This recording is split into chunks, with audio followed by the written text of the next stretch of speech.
Ang video ito ay tungkol kung paano maghanap ng mentor sa negosyo kung nasa ibang bansa ka. Video pa lang ito ay sponsored ng So Let's Go.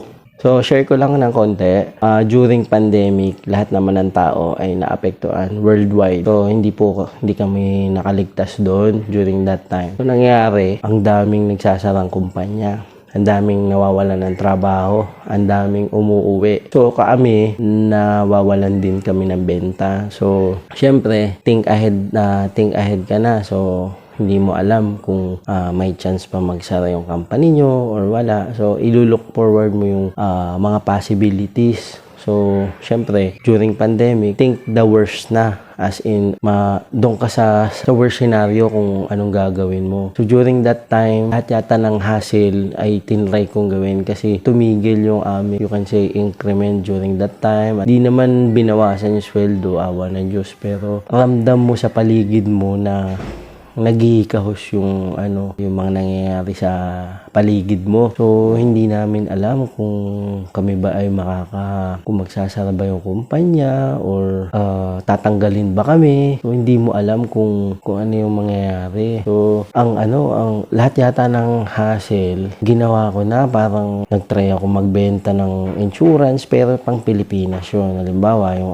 so, sino kukuha ng insurance kung pandemic, di ba? Sinong gagastos sa extrang gastos kung yung iba nawawalan ng trabaho. So, ang hirap din. Nag-try din ako magbenta ng mga condo, mga real estate. So, doon na-affiliate pero hindi mahirap makabenta kasi pandemic. Hindi siya ganun kadali, hindi ganun ka-easy. So, anong naging solution ko? Ito na yung maghanap ka na ng negosyo mo, sarili mo. If in case lang, the worst scenario. So, pero, syempre, susugal ka. Pero may mga plano na ako sa isip ko noong mga time na yun. Kasi, it's either maghanap ulit akong trabaho or uuwi na ng Pilipinas. So, yun yung mga options ko noon kasi wala talaga makakapagsabi kung ano mangyayari sa company nyo noong time na yun kasi talagang napakahirap ng sitwasyon nung during pandemic 2020. During that time, after ko mag-try na ng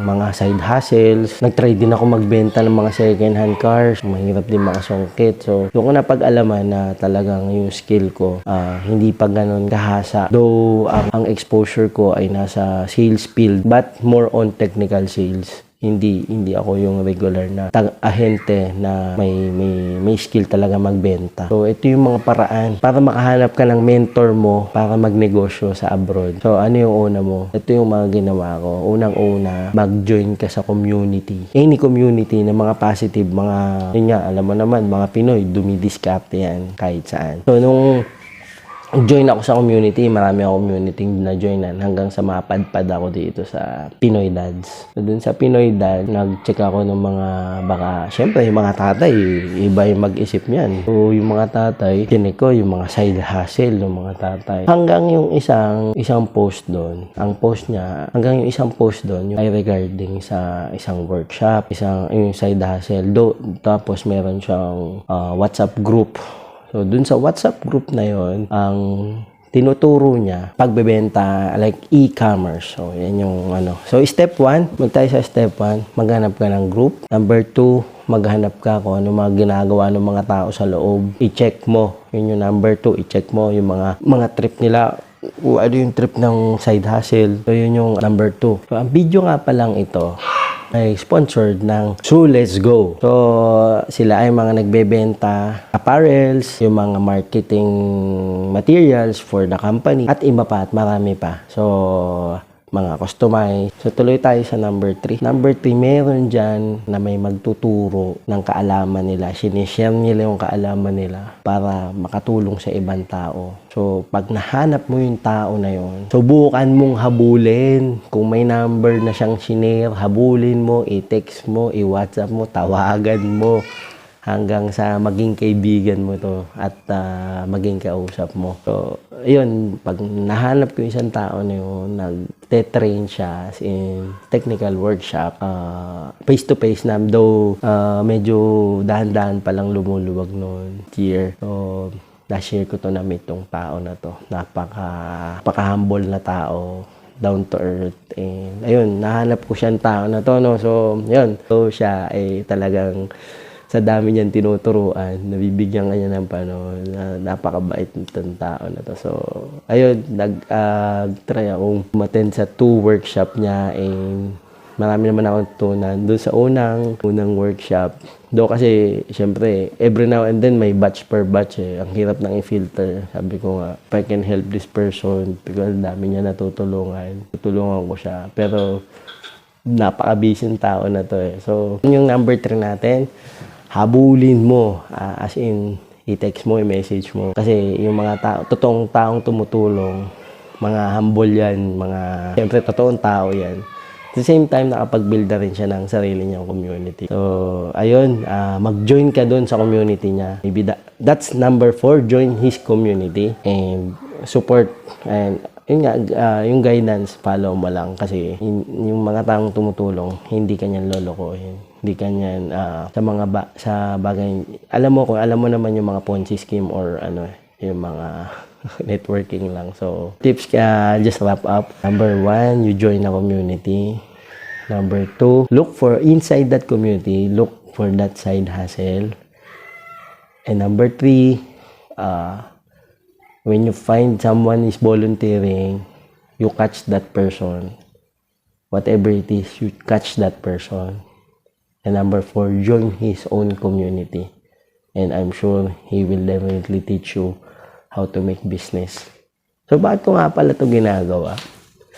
So, awareness po sa lahat ng ating ka-OFW. So, all over the world. Awareness po na may mga taong tumutulong. So, siguro bilang mo sa daliri mo. Totoong tao na tumutulong at nagpapakatao sa ating mga kapwa Pilipino. So, madali na naman po siyang i-identify. Kung makakasama mo, makikita mo, and the way he teaches or makasalamuha mo. As in, down to earth. Siguro, may mga parameters, siguro ibang topic na po yung parameters na yun. So, yan po ang bakit ko to ginagawa ay awareness po. So, ano ba mga kalaban natin dito? During pandemic, kalaban natin dito, mawalan ka ng source of income. Yan yung mga kalaban. Number 1, mawalan ka ng source of income. Number 2, mapanghinaan ka ng loob. Pagka wala kang source of income, mapapanghinaan ka ng loob 100%. And number 3, mawalan ka ng motivation. So, yan yung mga kalaban natin. No? So, wag tayong sumuko. So, wag tayong sumuko at labanan po natin to. Samahan nyo po ako. Meron po akong community na pinag-uusapan lahat doon ng diskarte, lahat ng sa group na to, Dumidiskarting Pinoy. So, DP, Dumidiskarting Pinoy. Samahan niyo po ako at i-address po natin lahat ng concern natin sa mga buhay-buhay at kung paano tayo magpapa-unlad. So, ayun po, ang video ito ay sponsored ng Soulless Go. And if you like, binebenta ko nga po tong hat na ito. Ang design niya ay golden ratio. Search nyo lang po. Let me know po kung gusto nyo. And kung umabot po kayo sa puntong ito ng video ko, please follow and subscribe.